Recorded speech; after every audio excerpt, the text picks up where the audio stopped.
Hello, and welcome back to the channel. I'm so glad you're here. Today, we're re-stepping into a moment that shook the young United States to its core, a night when the capital city burned, not by accident, but by design. It was August 1814, and the War of 1812 had reached American soil in the most dramatic way imaginable. This is the story of the burning of Washington, the only time in history that a foreign power has captured and set fire to the nation's capital. So sit back, settle in, and let's journey together through smoke, courage, and resilience. In the summer of 1814, the United States was still a fledgling nation, barely 3 decades old, with a population of just over 7 million people. The War of 181 had been raging for 2 years, sparked by British interference with American trade, the impressment of U.S. sailors into the Royal Navy, and lingering tensions from the Revolutionary War. Most of the fighting had occurred along the Canadian border and at sea. But everything changed when Napoleon's defeat in Europe freed up thousands of seasoned British troops to be redirected across the Atlantic. By July, a formidable British fleet under Rear Admiral George Cockburn had anchored in the Chesapeake Bay, just miles from the heart of American power. Their mission: to deliver a punishing blow to the U.S. government and demoralize the nation. With veteran soldiers, led by Major General Robert Ross, fresh from the Napoleonic Wars, the British forces were battle-hardened, disciplined, and confident. Washington City, as it was then known, was unprepared. Though it had been the capital since 1800, it remained more of a symbolic center than a fortified stronghold. The city was sparsely populated, with muddy streets, unfinished buildings, and a sense of vulnerability that hung thick in the humid summer air. President James Madison and his administration had underestimated the threat. They believed the British would target Baltimore or Philadelphia instead. But Cockburn had other plans. He'd already raided towns along the Chesapeake, earning a fearsome reputation for destruction and psychological warfare. Now, he saw an opportunity: strike at the very seat of American government. On August 24, 1814, after defeating a hastily assembled American militia at the Battle of Bladensburg, just 6 miles northeast of Washington, the British Army marched unopposed toward the capital. The American forces, composed largely of untrained volunteers and poorly coordinated regulars, collapsed under pressure.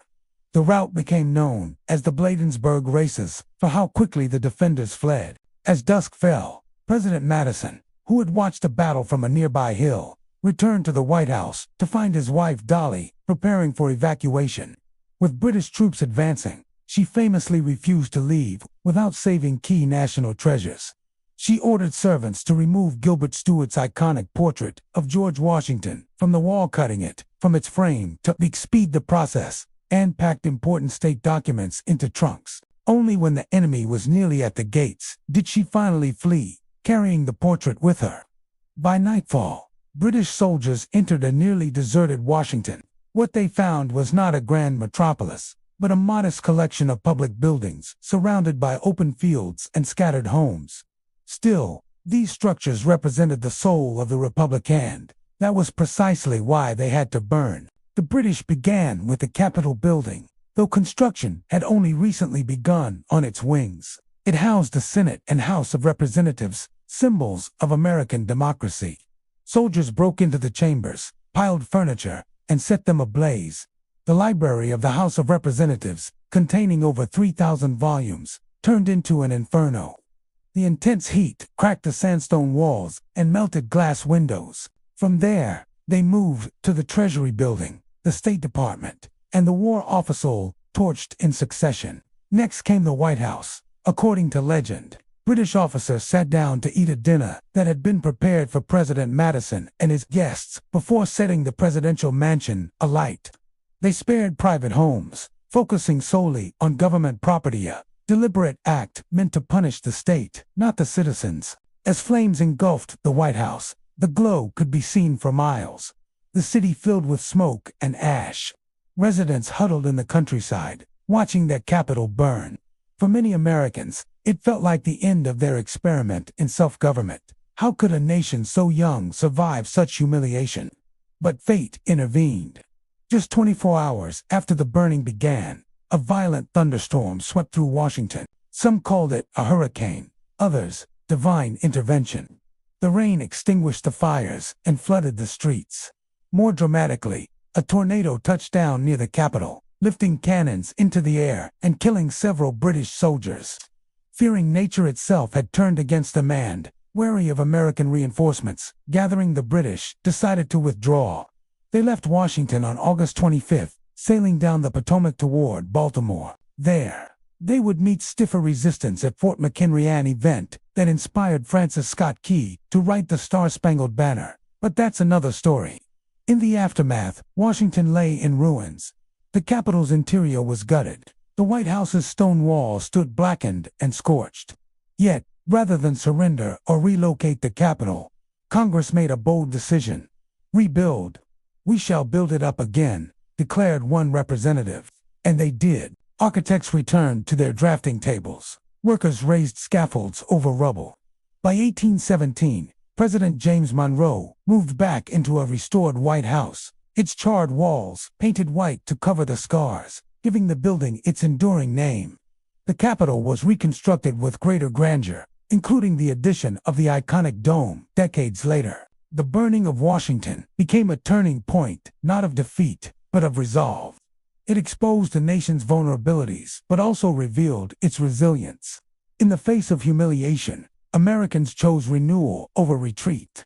The event galvanized national identity and underscored the importance of defending democratic institutions. Ironically, the war ended just months later with the Treaty of Ghent in December 1814, signed before news of the burning even reached Europe. No territory changed hands, and many of the original causes of the war faded into history. Yet the memory of those fiery nights in August remained etched in the American consciousness. Today, if you walk through the halls of the U.S. Capitol or stand before the White House, you're standing on ground that once smoldered under foreign occupation. But you're also standing on a testament to perseverance, the quiet, stubborn belief that a nation built on ideals can endure even its darkest hours. Thank you so much for watching. If this story moved you, if it sparked your curiosity, or reminded you of the strength found in unity and rebuilding, please give this video a thumbs up and share it with someone who loves history as much as you do. Don T. Forget to subscribe and hit the bell so you never miss a story from the past that shapes our present. Until next time, keep wondering, keep learning, and remember, history isn't just about what happened. It's about who we choose to become because of it. I'll see you in the next story.